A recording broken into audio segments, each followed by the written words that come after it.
आप सारे साधकों को हमारा प्रणाम।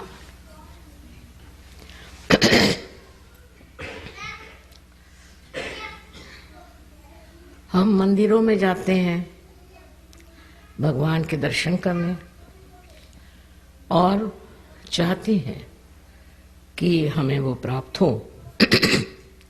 इतना ही नहीं, हमारे अंदर अनेक इच्छाएं होती हैं जो हम सोचते हैं कि परमात्मा परिपूर्ण कर देंगे।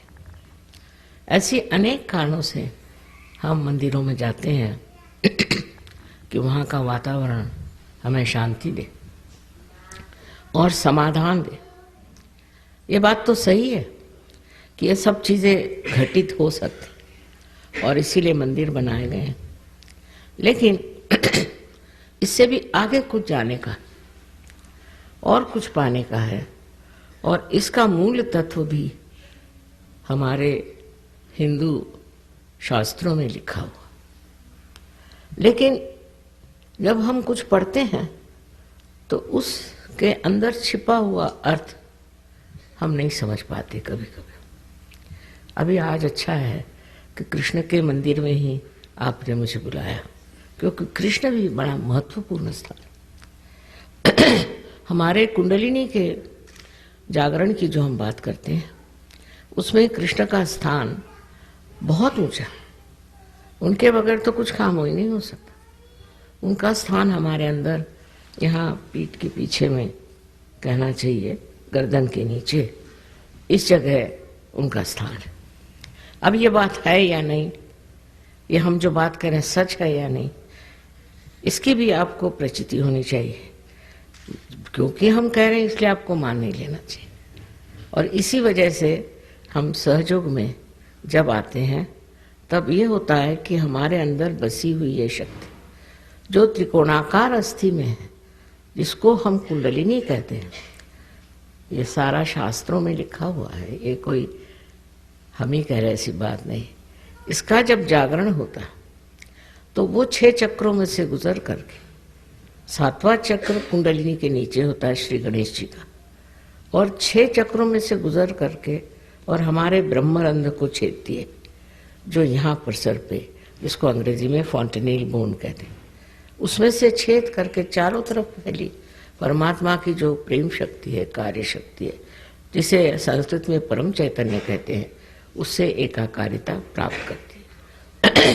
जब यह घटना घटित हो जाती है तब हमारा संबंध उस परम शक्ति के साथ हो जाता है। उससे पहले जो भी हम कर रहे हैं इसलिए कि हम परमात्मा को याद रखें, धर्म को याद रखें, सही रास्ते पर चलें। पर ये सब करने के बाद आगे क्या? कल आपके बच्चे पूछेंगे कि ये सब क्यों करते हो, इससे क्या फ़ायदा है? और इसका फ़ायदा तभी पता चलेगा जब आपकी कुंडलिनी का जागरण हो करके चारों तरफ फैली इस प्रेम शक्ति से एकाकारता प्राप्त करें। और इसको सहज इसलिए कहा जाता कि ये बिल्कुल ही सहज है। सहज तो आप जानते ही हैं मतलब क्या है, पर इसका और मतलब है विश्लेषण से कि सह माने साथ, ज माने पैदा हो। आपके साथ ही ये योग, जिसमें कहते हैं कि ये हमारा जीवात्मा जो है वो इस शक्ति से जब एकाकारिता प्राप्त करता है, यही असली योग है। ये योग बिल्कुल सहज है और सबके अंदर स्थित है। आप हिंदू हो, चाहे मुसलमान हो, चाहे ईसाई हो, चाहे आप काले गोरे कुछ भी हो, ये कुंडलिनी शक्ति सबके अंदर स्थित है। तब हम लोग अलग अलग कैसे कह सकते हैं? ये ज़रूर है कि हमारा भारतीय कल्चर बहुत ऊंचा है, इसमें कोई अपने संस्कृति की विशेषता, और उस संस्कृति के वजह से हम लोग एक कायदे के तरीके से चलते हैं, पर तो भी उसका अंत जब तक हम नहीं प्राप्त करेंगे हमें सुख नहीं मिल सकता, आनंद नहीं मिल सकता, और जो कुछ भी हमें वचन दिए गए हैं वो हो नहीं सकता।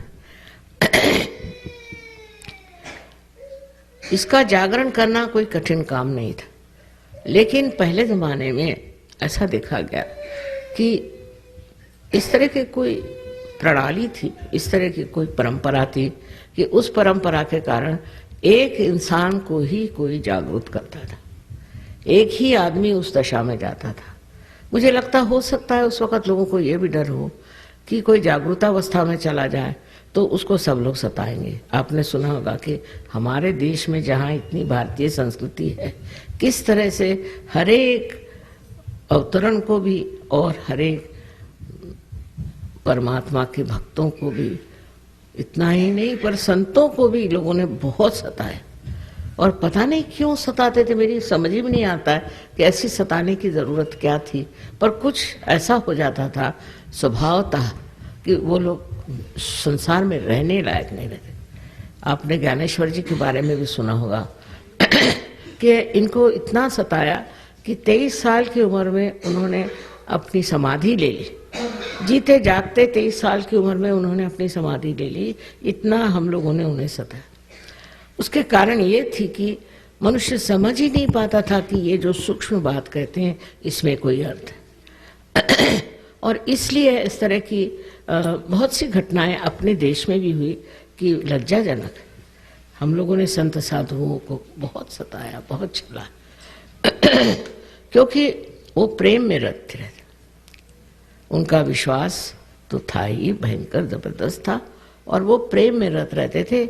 इस वजह से शायद हो कि लोगों को अच्छा नहीं लगा। बहरहाल उसका कारण कुछ भी हो, बात एक कहने की ये है कि हमें भी उस चीज़ को प्राप्त कर लेना चाहिए। आज समाज में सहयोग 72 देशों में चल रहा है, तो ऐसी कोई समस्या खड़ी नहीं होगी जब आप संत हो जाएंगे तो आपको कोई तकलीफ होगी। पर संत होने के लिए कोई चीज़ छोड़ना छाड़ना ये गलत बात है। कि जैसे बुद्ध धर्म आने पर लोगों ने ये शुरू करी चीज़, लेकिन तब आदि शंकराचार्य 6ठी शताब्दी में आए और उन्होंने कहा सब बेकार चीज़ें। खुद उन्होंने संन्यास लिया था क्योंकि उन्हें कार्य करना था, पर उन्होंने कहा इस तरह का संन्यास लेना, इस तरह के कपड़े पहनना, इसलिए जो बुद्ध मार्ग है वो सब गलत है। आप अपने ही घर में बैठ के अपने ही हालत में इसको प्राप्त कर सकते हैं। उन्होंने सबसे ज़्यादा सहयोग पर लिखा और उन्होंने ये कहा कि जब आप इसको प्राप्त करते हैं, जब आपके अंदर ये घटना घटित होती है तो ठंडी ठंडी आवाज़ सलीलम सलीलम ये शब्द उन्होंने लगाया। और इस तरह से उन्होंने कहा कि हमारे अंदर इस तरह से ये घटित होने के बाद धीरे धीरे सलीलम सलीलम ये परमात्मा की जो चैतन्य शक्ति है अंदर बहना शुरू हो जाती है। सबसे ज़्यादा आदि शंकराचार्य जिन्होंने कि अपने हिंदू धर्म को स्थापित किया, फिर से स्थापित किया, उन्होंने इस पर इतना कुछ लिखा पर कोई विचार ही नहीं करता, उधर ध्यान नहीं देता। और उन्होंने ये जो हम जिसे अंग्रेजी में वे लोग वाइब्रेशंस कहते हैं उसको स्पंद शब्द लगा। स्पंद, हृदय में स्पंद होता है ना, हृदय का स्पंद, ऐसे ही उन्होंने कहा ये स्पंद हाथ से बहता है। ये सब घटित होना चाहिए अगर हम उनको मानते हैं तो। और अगर हम हिंदू धर्म को मानते हैं तो आदि शंकराचार्य को पहले मानना चाहिए। वो बड़े भारी देवी भक्त थे, ये तो बात है, और हम लोग सभी देवी भक्त हैं। और इसकी वजह ये हुई मेरे ख्याल के उसके बाद किसी ने इधर ध्यान ही नहीं दिया, किसी ने कहा नहीं, और दुनिया भर की चीज़ें कहना शुरू कर दी कि कुंडलिनी के जागरण से ये नुकसान होता है, वो नुकसान होता है, ये तकलीफ होती, वो तकलीफ होती। ये बिल्कुल झूठ, सरासर झूठ बात है। ऐसे कुछ नहीं होता। जिस परमात्मा ने आपको बनाया, मनुष्य बनाया, उनकी खुद की इच्छा है कि आप इसको प्राप्त करें। और ये आपकी स्वयं की माँ, अपनी अकेली माँ है, आपकी माँ है, और आपके बारे में सब कुछ जानती है। आपसे कुछ गलतियाँ भी हुई होंगी, आप में कुछ आकांक्षाएं रही होंगी, आप चाहते होंगे कि हम ये बन जाए, कुछ स्वप्न रहे होंगे। उनको पूरी करने के लिए ये लालायित है कि आपको अपना दूसरा जन्म प्राप्त हो, और ये देना चाहती है। वो आपको कैसे तकलीफ देगी? जब आप पैदा हुए थे तो सारी तकलीफें तो माँ ने ही उठाई थी, आपने कुछ उठाई थी क्या? इस तरह की गलत सलत बातें, धारणाएं फैला करके लोगों को और भी वंचित कर दिया, हटा दिया गया कि असलियत के।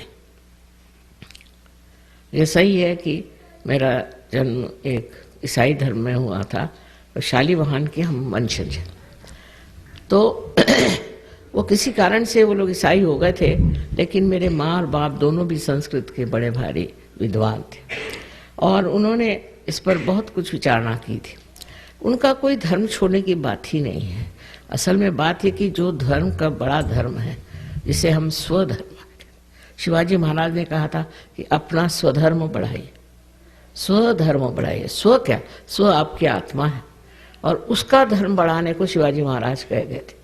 उस स्वधर्म की बात ही हमारे माता पिता ने कहा था कि सबका स्वधर्म बढ़ाओ। उसमें ये सब चीज़ें कि हम ये हैं, हम वो हैं, वो खत्म होके हम विश्वव्यापी हो जाते। हम विश्वव्यापी हैं। हमें किसी ने ये नहीं बताया कि आप सीमित रहें।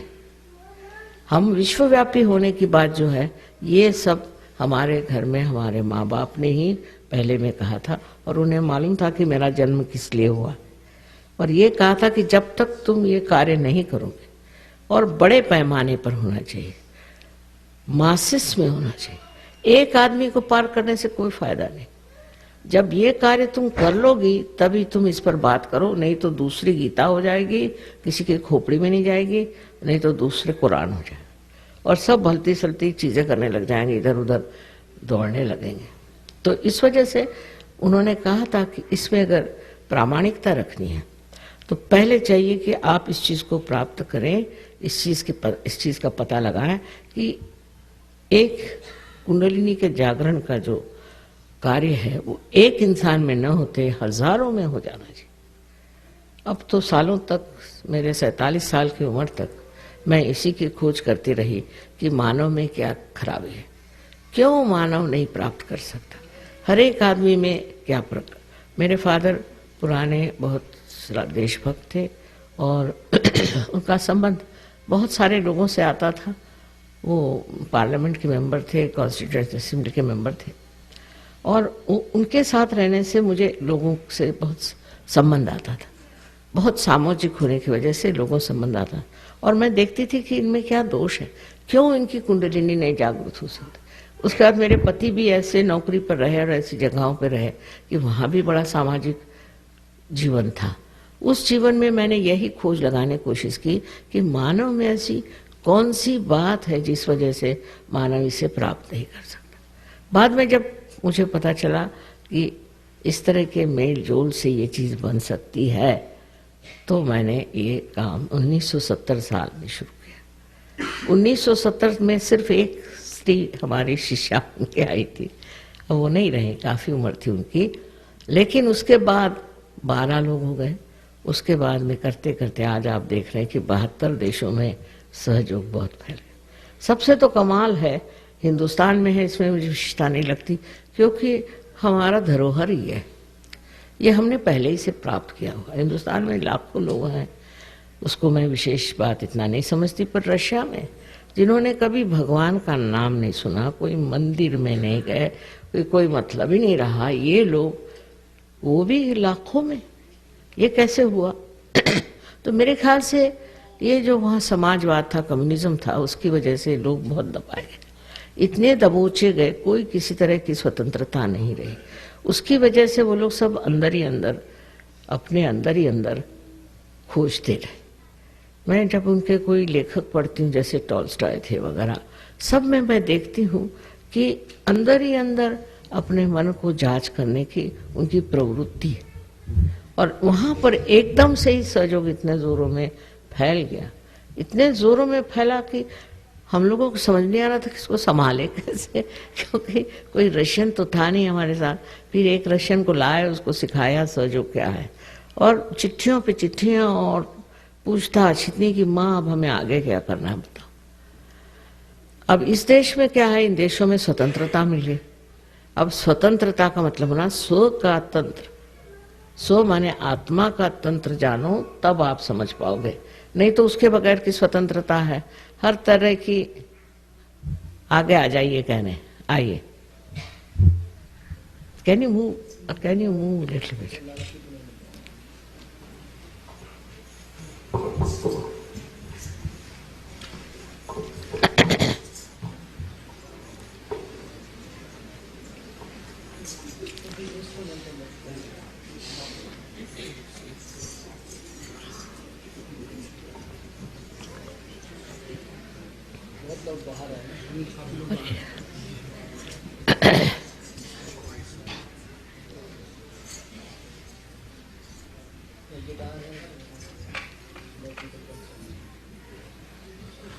लोग और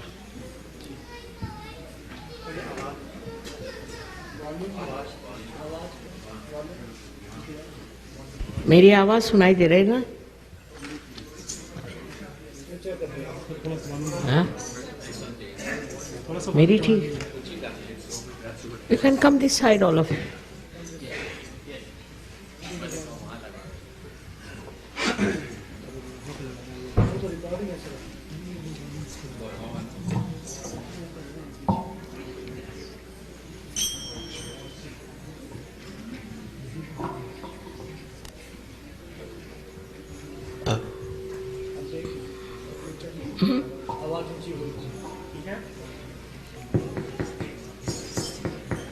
आ गए सब?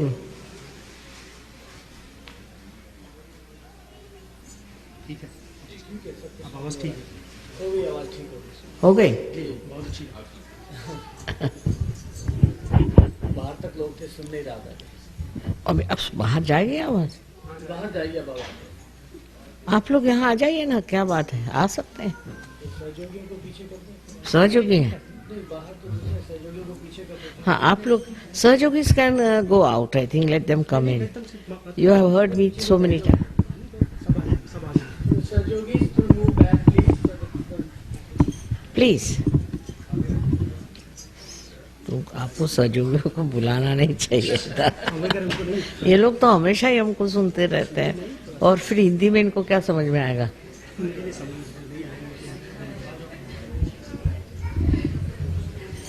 ह्या नाही जायला सांगा बाहेर. हे जे तुमच्या शेजारी बसले दोघं. I think if you can go, yes please. Those who understand Hindi is all right, but those who don't understand, you have heard me so many times that there's nothing more to add. ह्यांना जायला सांगा. हे शिष्ट आहेत गृहस्थ. Please. You can't understand me. What's you you can go back. हा जरा शिष्टच आहे तसा आहे, तर मी काढणार आहे त्याचा शिष्टपणा.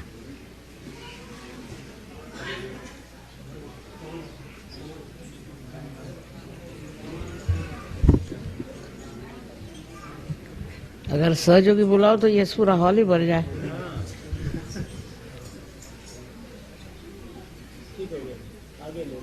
नए लोग जो है वो आए.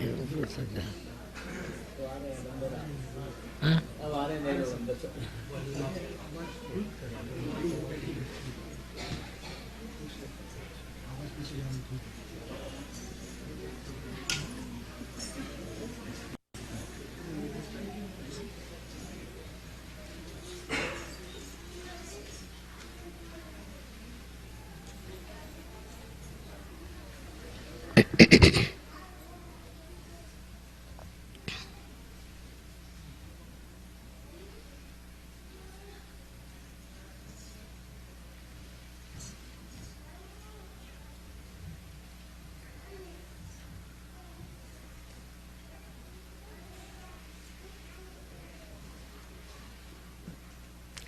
तो मैं आपसे स्वधर्म की बात कर रही थी.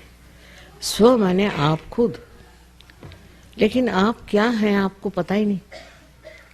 आप बाह्य से जानते हैं, पर अंदर से आप क्या हैं ये कुछ आप जानते नहीं. इसलिए आपके आत्मा की जागृति होनी चाहिए.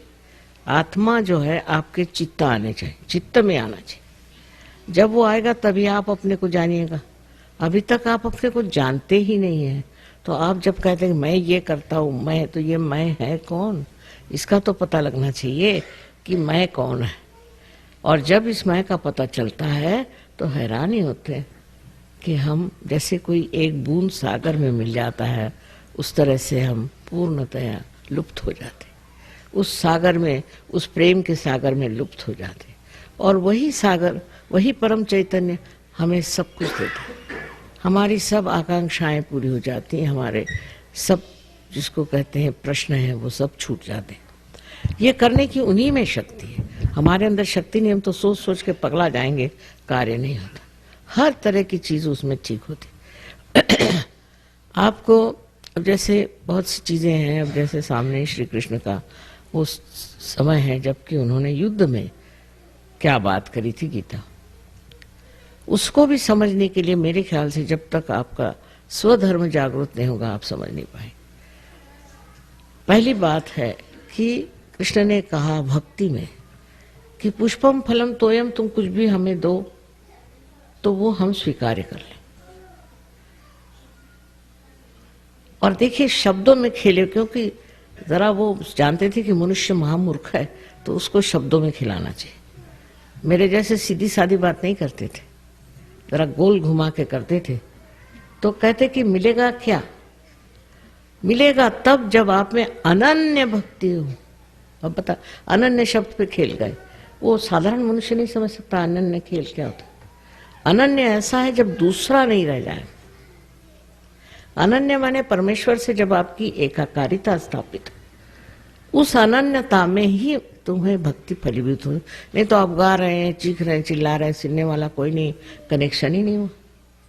तो ये संबंध, ये योग हुए बगैर अनन्य भक्ति नहीं हो सकती। फिर दूसरा खेल वो खेल गए कि कर्मण्येवाधिकारस्ते, तुम कर्म करते रहो और फल की आशा नहीं करो। कर्म करते रहो, कर्म करते रहो, तो एक चरण पे आप पहुंचकर आपको लगेगा कि मैं कर्म ही कर रहा हूं और कुछ उसका मुझे समझ ही नहीं आ रही है क्या। जब आप परास्त हो जाएंगे तब फिर सोचेंगे क्या बात है, तब सोच विचार आएगा कि भाई क्या बात है, मैं तो कर्म कर रहा हूं और फल की अपेक्षा नहीं कर रहा हूं। अब ये बात सोच लेना कि मैं फल की अपेक्षा नहीं कर रहा हूं अशक्य है। ये तो हम अपने को भुलावे में रखते हैं कि हमें फल से कोई मतलब नहीं, चाहे हम कर्म करें कुछ भी, हमें फल से कोई मतलब नहीं। अब ये कृष्ण की समझ है, श्री कृष्ण की समझ जो है उस हिसाब से कि मनुष्य जो है उसको सीधे साधे नहीं समझाना चाहिए, उल्टे समझाओ कि हाँ तुम फल की अपेक्षा नहीं करते हो, कर्म करो। ऐसा कर्म कर ही नहीं सकता मनुष्य। जब भी कोई कर्म करेगा तो फल की अपेक्षा ही करेगा। ऐसा भी कोई मनुष्य है जो फल की अपेक्षा नहीं करता। तो इस तरह से इस चक्कर में रहने के बाद उसकी समझ में आएगा कि मैं तो फल की अपेक्षा कर ही रहा हूं, तो फिर ये क्या कृष्ण ने कहा। तो उसका मतलब है आपको उस स्थिति में जाना चाहिए और उस स्थिति में अपने को प्राप्त करना चाहिए जहां फल करो, कर्म करो तो फल की कोई अपेक्षा ही नहीं होती। ऐसी स्थिति आनी चाहिए। इतना साफ साफ उन्होंने भक्ति मार्ग और कर्म मार्ग को अपने इसमें समझाया। लेकिन उसकी जो बात है वो तभी समझ सकते हैं कि जब उसके अक्षरों के बीच हम पढ़ सकें कि श्री कृष्ण क्या करें। इस तरह से दोनों तरफ नचाने के बाद, वो तो नाच नचैया बहुत थे, सब नचाते ही रहे सबको तो उसके बाद उनका फिर उन्होंने शुरू में ही कह डाला कि तुम जिस स्थिति में हो उससे दूसरी स्थिति में जाना चाहिए और उस स्थिति में आपको ना सुख न दुख न कुछ नहीं। अब ये स्थिति प्राप्त कैसी, ये बात नहीं करी उन्होंने। उस समय नहीं था या वक्त नहीं, उस वक्त कोई समझता नहीं।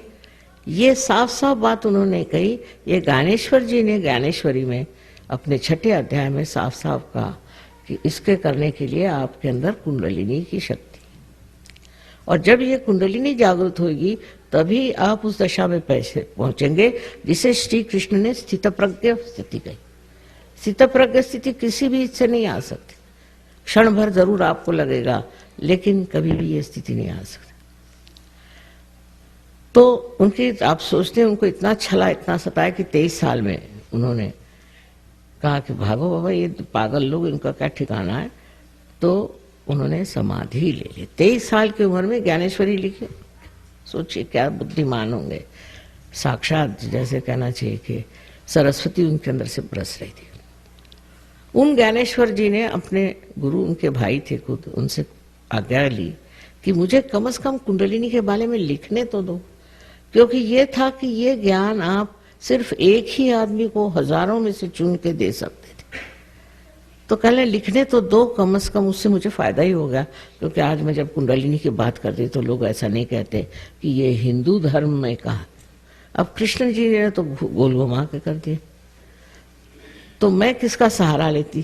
ज्ञानेश्वर जी को जब मैंने कहा कि 6 चैप्टर में लिखा हुआ पढ़ो, कुंडलिनी ही ये शक्ति कार्य कर सकती। तब हैरान हो गए कि हाँ लिखा तो है। इसीलिए महाराष्ट्र में लोगों की खोपड़ी में बात गई कि लिखा है। पर उन्होंने क्यों, कबीर दास जी ने लिखा है, पर वो जैसे कि पद्य में लिखा है तो सारी बातें उन्होंने कुंडलिनी की लिखी है। आपको आश्चर्य होगा कि इतना साफ उन्होंने लिखा है कि शून्य शिखर पर अनहद बाजिरे, अनहद माने वही स्पंद, शून्य शिखर पर यानी इस जगह से अनहद निकलता है। ये उन्होंने साफ साफ लिख दिया, पर कबीर को तो कोई समझता ही नहीं मेरे ख्याल से। ईड़ा पिंगला सुख मन नाड़ी रे, ये जो 3 नाड़ियां हैं इसका वर्णन इतना सुंदर दिया उन्होंने। पर वो कुछ तो भी कहते वक्त को काव्य में कुछ समझा कर कहते थे। जैसे उन्होंने कहा कि सैया निकस गए मैं ना लड़ी थी, तो हमारे लखनऊ वाले सोचते सैया माने प्रिय कर, क्षमा। लखनऊ में लोग बहुत दिलफेक बहादुर है, और उन्होंने सोचा कि इसका तो मतलब माँ होता है कि हमारे प्रिय कर चले गए। मैंने कहा आपको यही दिखाई गया, कबीर जी को इसकी अकल कहाँ से होगी कि अपने प्रिय कर चले गए। उन्होंने इसलिए कहा कि मेरी जिंदगी चली, मैं ना लड़ी, जब मेरी मृत्यु आई तो मैं लड़ी नहीं। इतना उन्होंने मृत्यु पर लिखा था। और आगे का ये लिखा है, चदरा ओढ़ के पलंगा पड़ी थी। साफ साफ उन्होंने लिखा, पर लोगों के समझ में नहीं आता, अब उसको प्रिय कर समझ रहे हैं। जब पहली चीज गलत गई तो सारी चीज गलत गई। और उन्होंने गोल घुमा घुमा करके लिखा, क्योंकि मनुष्य अगर कहे कि मृत्यु के समय में तो कोई पढ़ेगा ही नहीं। मनुष्य को लोग बहुत समझते थे, और इसलिए सबने ऐसे ही गोल गोल घुमा करके बात कही, सीधे करी नहीं, क्योंकि सीधे करने पे लोग मुंह मोड़ लेते। लेकिन मैं तो माँ हूँ, माँ से कोई मुंह नहीं मोड़ता। और प्यार की जब आप वर्षा होती है तो कोई बुरा नहीं मानता, जो भी बात कहे आपके भलाई के लिए और अच्छाई के लिए। इस तरह से श्री कृष्ण के बड़े उपकार हैं मेरे ऊपर भी। उन्होंने इस तरह से लोगों को समझा दिया कि वो इस पर बैठे रहे। पहले ही चैप्टर में देखिए, कोई दुकानदार होता सबसे पहले अच्छी बात नहीं बताएगा, सबसे पहले सबसे हल्का दाम, फिर उससे अच्छा, फिर उससे अच्छा। लेकिन वो दुकानदार नहीं थे, तो उन सबसे पहले बताता कि स्थितप्रज्ञ हो जाए, स्थितप्रज्ञ हो जाइए। होंगे कैसे, इस पर उन्होंने जो विश्लेषण किया है वो भी बड़ा मजेदार है। अब मैंने इसमें यही सोचा कि मनुष्य को सीधे सीधे सादी बात कह दो, और अगर आप उनको जागरण ही दे दो तो फिर उसके बाद बात ही क्या होनी, फिर उसके बाद कोई सवाल नहीं। अब कल भी वहाँ बहुत से लोग थे, हिंदुस्तानी खासकर, बहुत मुझसे सवाल पूछ रहे थे। पढ़े लिखे होंगे, कुछ थोड़ा बहुत जानते भी होंगे, तो हिंदुस्तानी ज़्यादा सवाल पूछ रहे थे, और यहाँ के लोग नहीं, यहाँ के चुपचाप बैठे सुन रहे थे कि माँ क्या। जब उन्होंने सवाल पूछा, सब खत्म हुआ, मैंने कहा अब लोग जाने लगे, अब सवाल बंद करिए। तब सवाल बंद हुए और तब जागरण का कार्य हो। तो ये सवाल जवाब की बात नहीं है, ये पाने की बात है।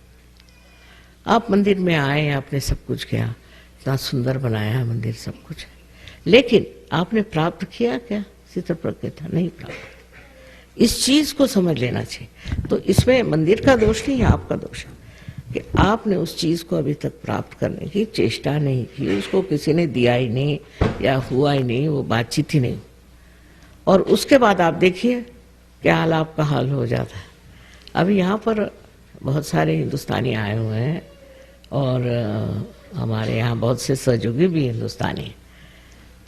उनका जीवन ही बदल गया, हर तरह से, हर मामले पर वो ठीक हो गए। तो उसी तरह आप सबको ये प्राप्त हो, क्योंकि आप सबको बिल्कुल इसकी पूर्णतया अधिकार है। हर एक आदमी को ये अधिकार है कि इस चीज को प्राप्त करे। ये कोई एक के लिए नहीं, सारे संसार के लिए परमात्मा ने कुंडलिनी बनाई हुई है, और सबको अधिकार है कि इस कुंडलिनी का जागरण प्राप्त करें।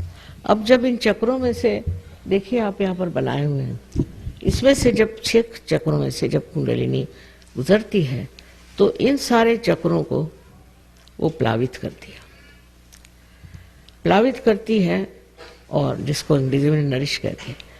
और उसके बाद में उन सबको संगठित कर देती, एक अमेव, एक सूत्र पे बांध देती, अपने अंदर के जो कुछ भी आपस के झगड़े हैं सब खत्म हो जाते हैं। फिर बाहर के भी झगड़े खत्म हो जाते हैं। जैसे आपको अच्छा लगेगा सुन करके कि ये जो बीच में हरे रंग के चक्र है, इसको हम नाभि चक्र कहते हैं। नाभि चक्र में किसका वास है? लक्ष्मी नारायण का। लक्ष्मी नारायण का वास है। लक्ष्मी नारायण अगर जागृत हो जाए तो लक्ष्मी का वास हो जाता है। लक्ष्मी का वास और पैसे के वास में एक बड़ा फर्क है।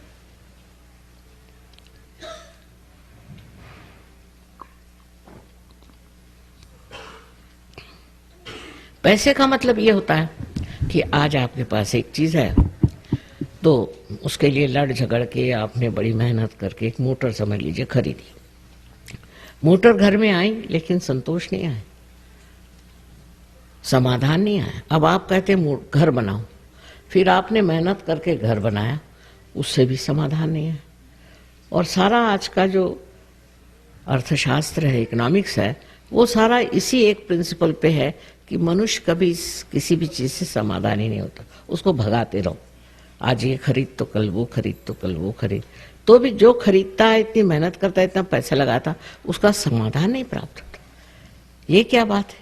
जब आपने जिस चीज के लिए इतनी मेहनत की उसका कम से कम एक क्षण बैठ के समाधान तो लो, वो नहीं मिलता। अब जो दूसरी बात है कि जिसमें आप समाधान को उठा सकते हैं, ये लक्ष्मी तत्व है। लक्ष्मी तत्व में क्या होता है कि जब वो जागृत होता है तो हमारे जितने सांसारिक प्रापंचिक प्रश्न हैं वो सब छूट जाते हैं।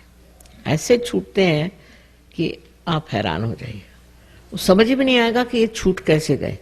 सारे प्रश्न अपने आप छूट जाते हैं। लक्ष्मी जी जब आके बस गई तो आपको क्या चाहिए? पर उसके बाद में समाधान, उस चीज से मनुष्य को समाधान आता है। और लक्ष्मी जी का भी स्वरूप इतना सुंदर बनाया हुआ है कि लक्ष्मी जी के हाथ में 2 कमल है और स्वयं कमल पे खड़ी है, माने बिल्कुल हल्की फुल्की है। किसी पे उनका रोब नहीं, दाब नहीं, कुछ नहीं, किसी पे शान दिखाना नहीं, कोई जबरदस्ती नहीं, अपनी शांत खड़ी है। और 2 हाथ में कमल है, इसका मतलब है वो भी गुलाबी रंग के। गुलाबी रंग जो है द्योतक है प्रेम का, माने प्रेम से भरी हुई है। और ये लक्ष्मी जी जो है ये आपको वरदान देती है कि जिसके इससे आपका मकान इस तरह से हो जैसे एक कमल होता है। अब कमल की क्या विशेषता है कि कमल जो है वो आप देखिए कि एक सुंदर सा फूल है और चाहे कोई आए, कोई कीटक आए, उसके कितने भी कांटे जैसे पैर हो, कुछ हो, उसको स्थान है वहाँ आराम करने के लिए। और रात में वो अपने कमल दल बंद कर लेते हैं जिससे शांति से सो सके। इसी प्रकार आपका भी मकान होना चाहिए, सुंदर हो, सजा हुआ हो, और उसमें कोई आते हैं तो वो आराम से रह सके। ये एक हमारे यहाँ बहुत बड़ी चीज़ है हिंदू धर्म की कि हम लोग जो है बाहर से कोई आता है तो उसका बड़ा पाचारण करते हैं। उनको अतिथि को हमारे यहाँ कहते हैं कि अतिथि भगवान होते हैं। ये चीज़ हमारे अंदर आ जाती है जब हमारे अंदर लक्ष्मी तत्व जागृत होता है और उसका पूरा सरंजाम और सामान जुट जाता है। बिल्कुल सही बात करेगा आपसे। अब ये तो हुई कमल की बात, और एक हाथ से वो इस तरह से आशीर्वाद देती है। आशीर्वाद का मतलब ये है कि आपके अंदर जो भी कुछ आपने प्राप्त किया है वो आप दूसरों को दें। इतना ही नहीं, पर आपके आश्रित हैं उनको आप संभालिए, उनको आप आशीर्वाद दें। जो आपके आश्रित हैं, आपके नौकर हैं, चाकर हैं, रिश्तेदार हैं, सबको आप आशीर्वादित करें। और चौथा हाथ जो है वो इस तरह से है, माने आप दानी होना चाहिए, आपको दान करना ही चाहिए। अब सत्पात्र होना चाहिए, देख के करिए दान, ये कबूल बात है, लेकिन दान भी देना चाहिए। ये नहीं कि सारा पैसा आप अपने लिए खर्च करें, तो लक्ष्मी जी की कृपा नहीं है। पर ये अपने आप हो जाता है, ये कुछ कहना नहीं पड़ता, अपने आप घटित हो जाता है, क्योंकि आपके अंदर लक्ष्मी बहने लग जाती है और आपका मन इसी से तृप्त होता है कि आप दूसरों को देख रहे हैं। अब चित्त अपने से हट के दूसरों पर चला जाता है और इतना आनंददायी होता है चित्त, इतना सुखदायी होता है कि आश्चर्य होता है। आप आनंद में विभोर रहते हैं, अब ये देखिए, तो परदेसी लोग यहाँ बहुत आए थे, सिवाय उनको भाषा मेरी समझ नहीं आती, पर तो भी कुछ भी माँ कह रही हो तो भी हमें उसमें मंत्र ही है, माँ जब बोल रही मंत्र ही है, और बैठे रहेंगे। इस तरह के 72 देशों में लोग हो गए। और हिंदुस्तान में बहुत ज़बरदस्त है। मैं कहूँगी कि कलकत्ते में भी हमें तो स्टेडियम लेना पड़ता है, पर जब बाहर आए हुए हिंदुस्तानियों को पता नहीं क्या हो जाए कि ज़रा कुछ गड़बड़ी है मामला। लेकिन आशा है कि इसके बाद आप लोग सब पार हो जाएंगे और आपकी वजह से और भी लोग हो जाएंगे। तो सबसे बड़ी बात है कि पार हो जाना माने अपने को जानना। ये जब तक आपने जाना नहीं, तब तक आपने जो कुछ भी जाना सो बेकार है, और तब आप प्रेम के सागर में बहने लग जाए। तो एक ही अक्षर प्रेम का कहा हुआ है कि जो ने एक अक्षर प्रेम का जान लिया तो उसको और कुछ जानना ही नहीं है। वही चीज़ घटित होने की है और होना चाहिए। अब फिर मैं कहूँगी कि आपको कुछ सवाल हो तो पूछ ही लीजिए, पर बहुत टाइम मत दीजिए क्योंकि टाइम कम है, मुझे भी जाना है आश्रम में। तो आप जो भी चाहें सवाल पूछ सकते हैं।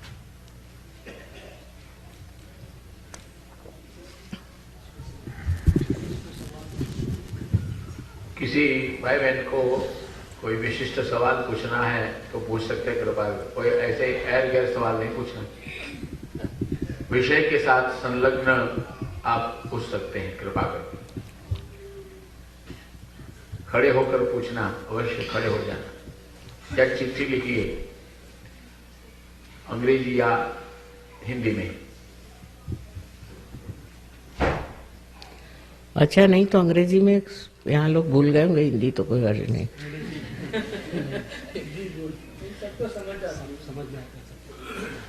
आपने फरमाया था कि हिंदी में बोलेंगे, तो मैंने कहा हिंदी में बोलेंगे। हिंदी में ठीक है। अच्छा जागृति दे दें, सवाल तो है, सवाल नहीं है। अच्छा, जागृति मानिए। फिर जागृति ले लीजिए।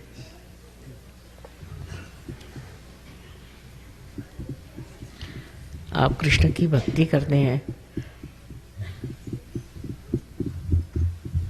किसी को पूछना है तो बहुत आसान है, इसको प्राप्त होना बहुत आसान।